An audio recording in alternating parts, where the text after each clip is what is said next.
Okay, friends, I feel like I look kind of crappy, but right now I don't care because I'm kind of excited, and maybe you can feel that. I just had a journal come through, and it feels almost like old times. It feels really good, and so I'm going to record it. I want to share it with you. I just finished it. It is 4:14. This is Mayan Day. Oh, it's an Ascension Day, 13, Offering. And here goes. Gosh, it feels good for my heart to be pulled into journaling here. It feels lighter somehow, more like old times, meaning just a few months ago. I don't want to say too much about it, though. I don't want to scare it away. So I'll hush. Okay, now I've got a new security program that pops up now and then. Oh, I guess I have to start over because it's not going to leave me alone.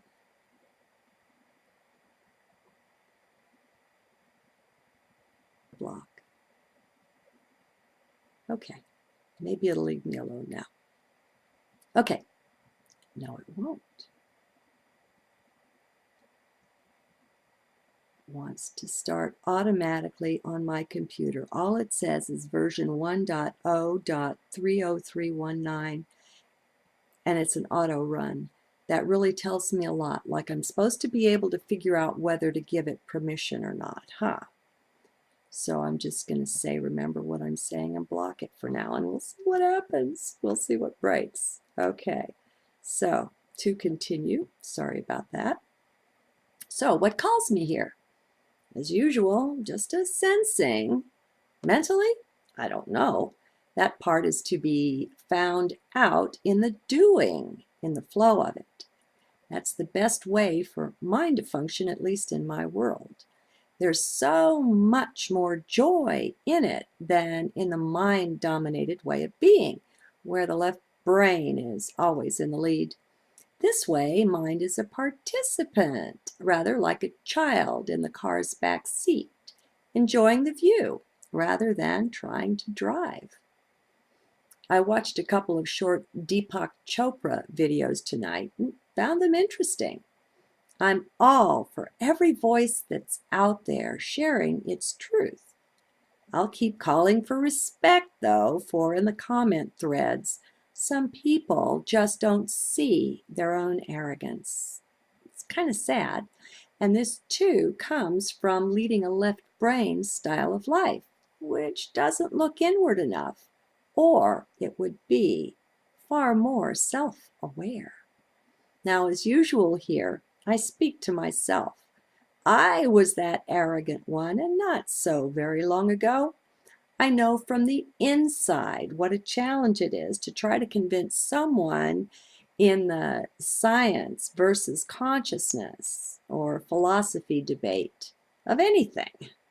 Minds and hearts are closed. They're usually talking at cross purposes, not realizing how much underlying harmony really exists between the different views. If you've ever put your whole heart and soul into laying something out so very clearly for someone, only to have them simply not be able to see it, then you'll know what a thankless, pointless task it is. I see no blessing or benefit in it. For some skeptics, the only thing that would convince them would be to almost lose their life and be lucky enough to have an NDE for the personal proof that there are other legitimate points or angles of view. So, short of going around killing them all, only temporarily, of course, I suggest we just leave them alone. We do no one any service to cruise YouTube or the net for points of view we'd like to see changed. We're not able to do that, first of all, so let's lose the arrogance that thinks we can. And second, let's offer them the same respect we'd like to receive. respect for our free will and the right to use it as we see fit. Besides, that person may just have something to teach us, but we'll never see it if we enter the discussion in teacher mode. So, back into heart, everyone. Let's view life from there.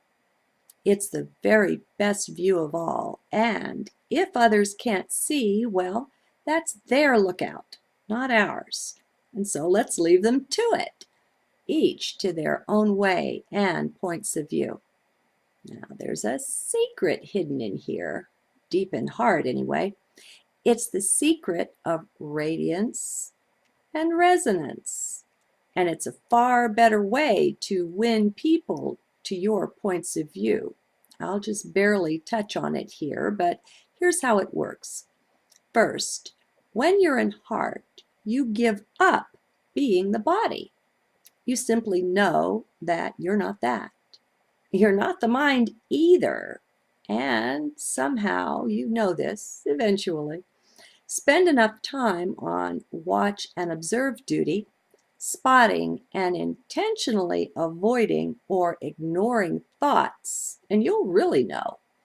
Any thought, once followed, takes you straight out of heart. Happens every time. Now, returning to heart is no issue or problem, since it's a mere matter of the focus of attention, our ray of attention. It's just that it gets old. You want to be and stay in heart, but we're so programmed to left brain thought that it's a real challenge just to let it go. It's become a way of life. The first challenge is even to see it. We're so inured to it that it's not even noticed. It forms the whole backdrop of everyone's life for a while until we awaken to heart. And that makes it very hard to spot. By now, in the thread of these journals, you will be aware to both be in heart and to have your attention inward pointed. Now, while that's easily said, if we look at it, what it amounts to is a divorce from the world as we have known it. Everyone seems to be outward focused. It's the norm. So we really go against the grain to go within. That's what it amounts to, going within, entering, finding and entering the inner kingdom there. So these initially may be challenges, but anyone who truly persists will soon have them mastered. As with anything, it's in proportion to your desire and determination.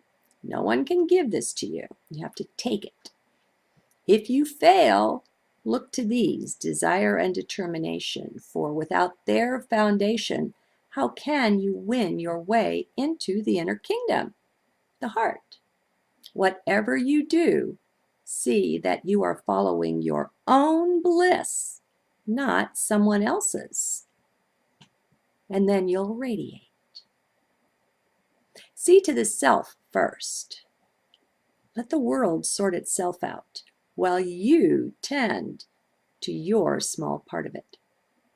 Once we have won out over mind and turned our focus inward, we've accomplished a lot.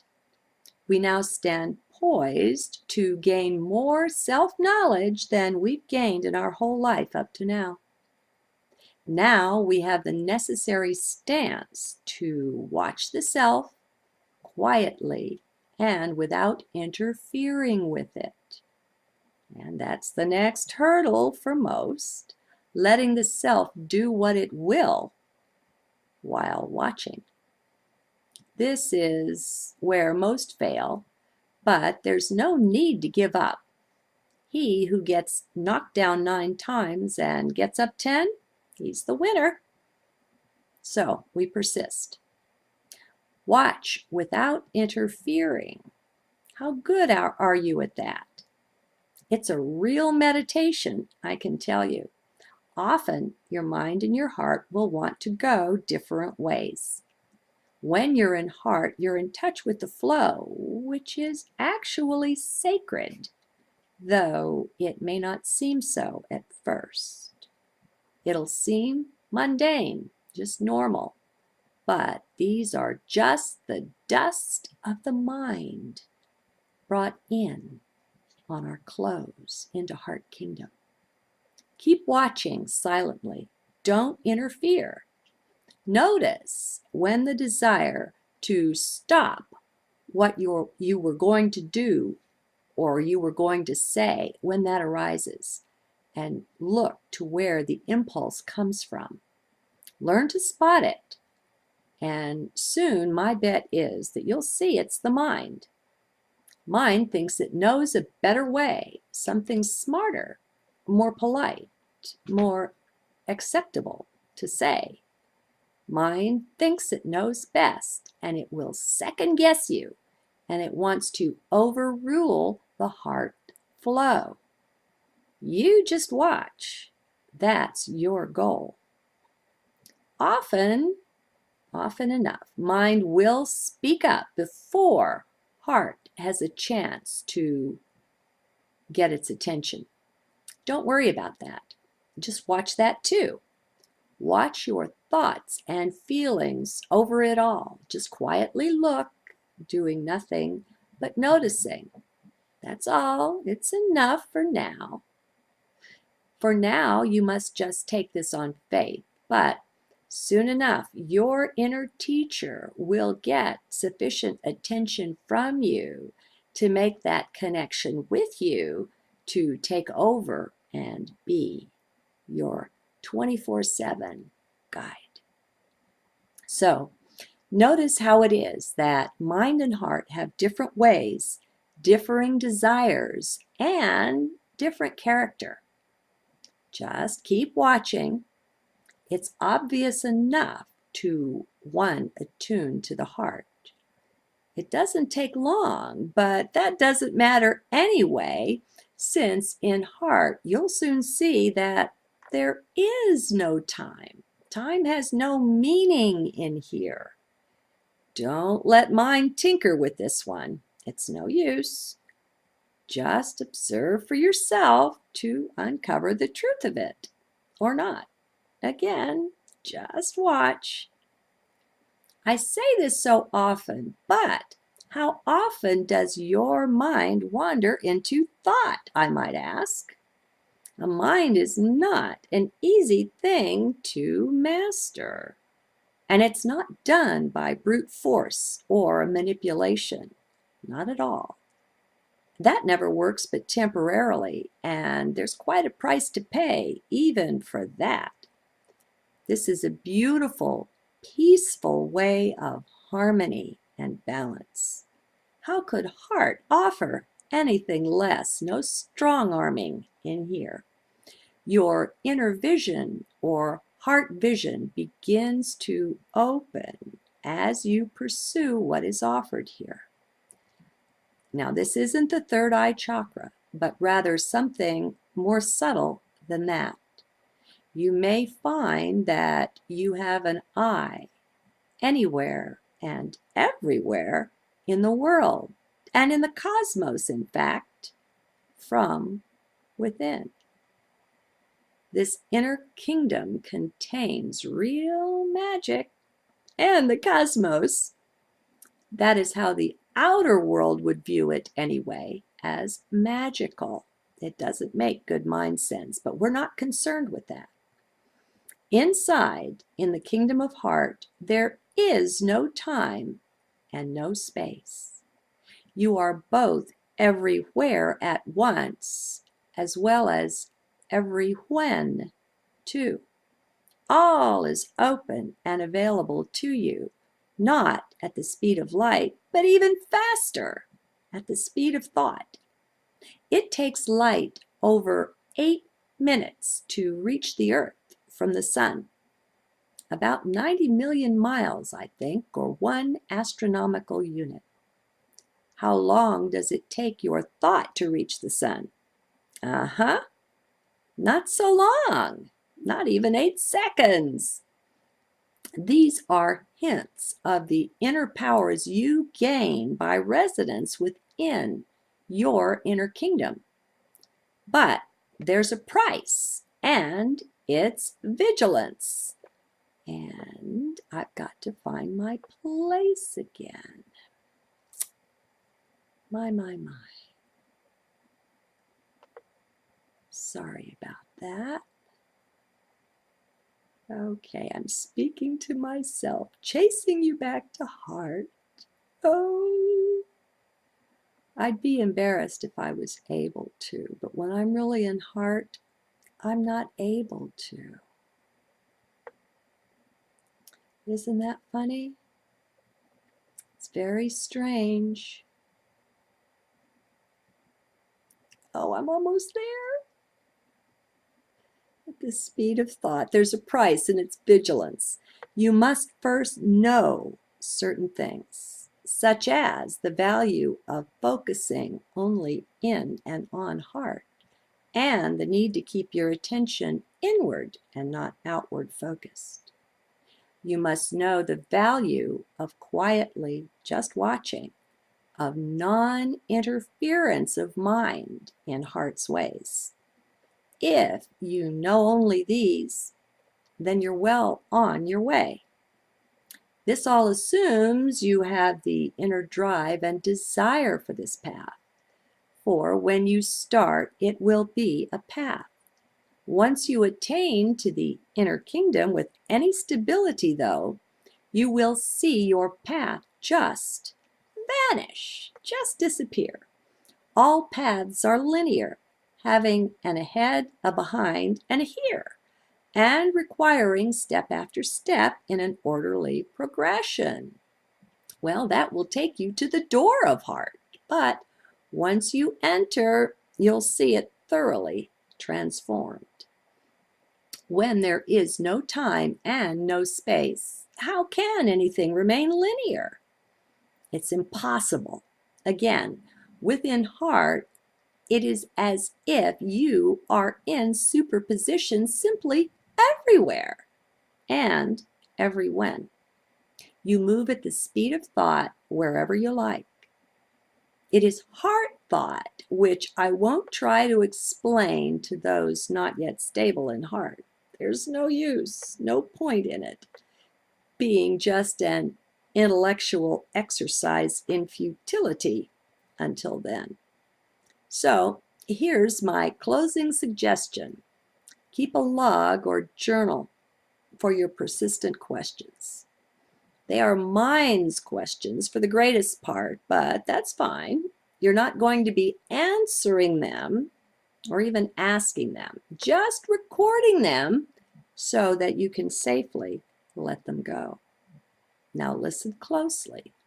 The best thing to do with all questions is to ignore them. Look away. That's how we handle thought from within heart. Heart itself will let us know when to pay attention to a thought.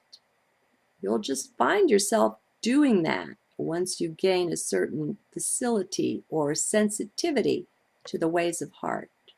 So for now, if you have a certain thought or question that persists, when you're finished with your pondering or your meditation, just write it down.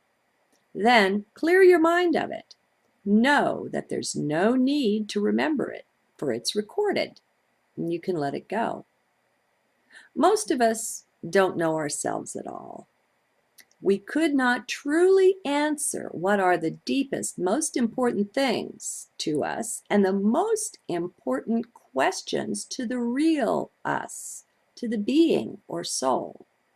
With a focus always pointed out at the world, how can we know what is within, in the heart? Well, over time, if you persist in your heart adventures, you can begin to sort out the heart's true questions and concerns from those of the mind, which will be 99% of the whole. Thus, for now, don't treat any of them as important. Do your best to just ignore. And jot down the ones that seem to be important now with the date. Always keep the date. You'll see why later. For now, just know that it's useful. In closing, keep no expectations regarding anything. Don't picture the future in any way. That violates staying in heart, for it violates staying in the moment, in now. Expectations, of course, always relate to the future, which we'll all soon see is not real. Expectations are also tied in to beliefs, which are things of mind which limit and tie us down. So, drop every expectation like a hot potato. You could even journal what it was you dropped when you noticed and decided to drop it. And then you'll be able to see as time goes by how these things go. Blessings, my friends. This is a fruitful path indeed. My heart is with you strongly and firmly in support of every heart step you take. You'll find me in there once you get in there. No joke. It is a way paved with joy and delight. So be sure to allow these in when they come to visit, which will be often. Be alert. And parenthetically, I said, and if they don't come to visit often enough, look to underlying beliefs you hold that you don't deserve them. Joy and delight. Okay. No, I guess I'll leave it here. I'll trust the journal. I started out to speak of resonance and a different way of knowing, but I guess I'm just going to look to the next journal to close that out. So, good day, good night, good morning. I guess it's about 4 a.m. Good now. And block it for now, and we'll see what happens. We'll see what breaks. Okay, so to continue, sorry about that. So, what calls me here? As usual, just a sensing. Mentally? I don't know. That part is to be found out in the doing, in the flow of it. That's the best way for mind to function, at least in my world. There's so much more joy in it than in the mind-dominated way of being, where the left brain is always in the lead. This way, mind is a participant, rather like a child. It's not going to leave me alone.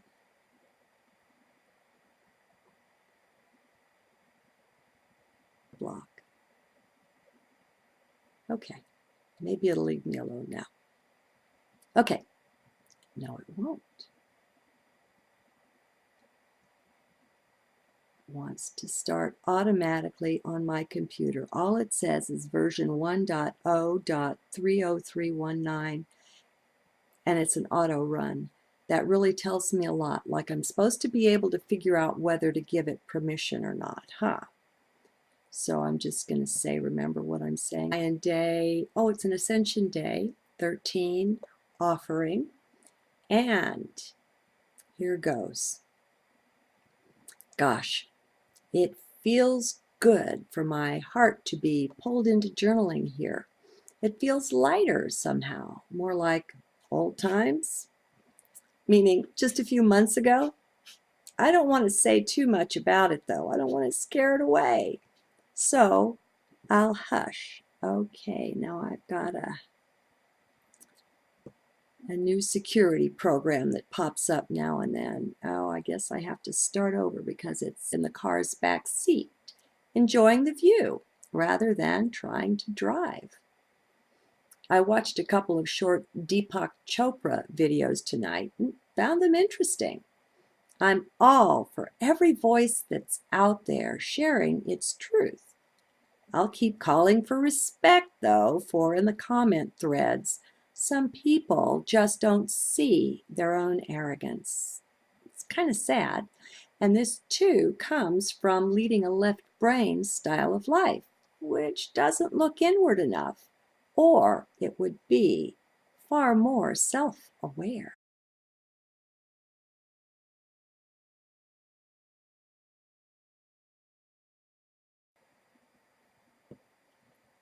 Okay, friends. I feel like I look kind of crappy, but right now I don't care because I'm kind of excited, and maybe you can feel that.